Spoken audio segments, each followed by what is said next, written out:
നമസ്കാരം. അപ്പോൾ ഇന്ന് നമ്മൾ പെട്ടെന്ന് റെഡിയാക്കാൻ പറ്റിയൊരു റെസിപ്പിയാണ് കേട്ടോ, പഴം വെച്ചിട്ട് തന്നെ. അപ്പോൾ നമുക്കിതിൽ കുറച്ച് നെയ്യ് ഒഴിച്ച് ഞാനിതിൽ കുറച്ച് അണ്ടിപ്പരിപ്പ് മുന്തിരി ഇട്ട് കൊടുക്കുന്നുണ്ട്.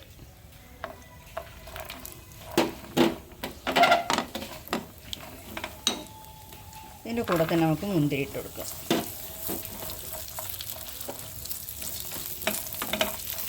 ഇതിൻ്റെ കൂടെ നമുക്ക് പഴം, 2 പഴം ഞാൻ അത്യാവശ്യം കുറച്ച് വലിപ്പമുള്ള കഷ്ണമായിട്ടാണ് മുറിച്ചെടുത്തിട്ടുള്ളത്. ഇത്രയും വലിപ്പമുണ്ട്.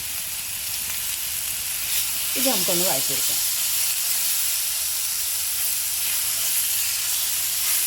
ഇനി നമുക്ക് ഈ പാനിലേക്ക് ശർക്കര, ഒരു കട്ട ശർക്കര, വലിയൊരു കട്ട ശർക്കര ഉരുക്കിയതാണ്. ഇത് നമുക്കിതിൽ ഒഴിച്ചു കൊടുക്കാം. ഒന്ന് നന്നായിട്ട് തിളക്കട്ടെ.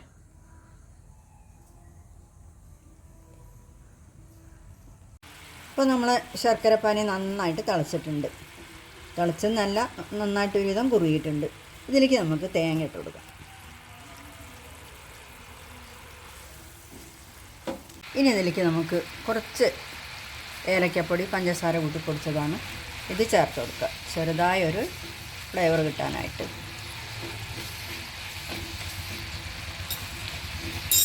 ഇനി ഇതിലേക്ക് നമുക്ക്, ഞാൻ ഒരു 1/2 കപ്പ് അവിലെടുത്തിട്ടുണ്ട്. ഇത് ഞാനിവിടെ വറുത്ത് വെച്ചിരുന്നതാണ്, അതുകൊണ്ട് പിന്നെ വറുക്കേണ്ട ആവശ്യമൊന്നുമില്ല.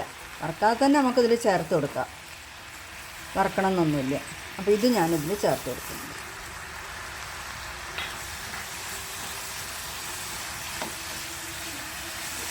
ഇനി നമുക്കിതിലേക്ക് നമ്മൾ നേരത്തെ വഴറ്റി വെച്ച പഴം ഇതിൽ ചേർത്ത് കൊടുക്കാം.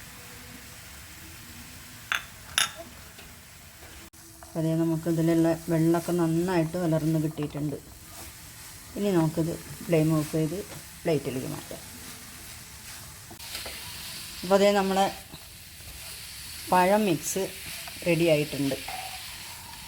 ഇത് നമ്മളെ കുട്ടികൾ, പഴം കഴിക്കാത്ത നമ്മളെ കുട്ടികളൊക്കെ എല്ലാവരും കഴിക്കും. കുട്ടികളെക്കാളും കൂടുതൽ നമ്മൾ തന്നെ കഴിച്ചു പോകും.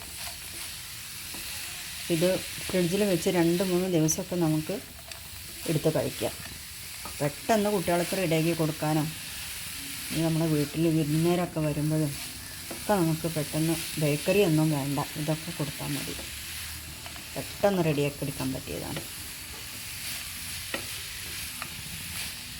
നമുക്കിതൊരു പ്ലേറ്റിലേക്ക് മാറ്റി കൊടുക്കാം.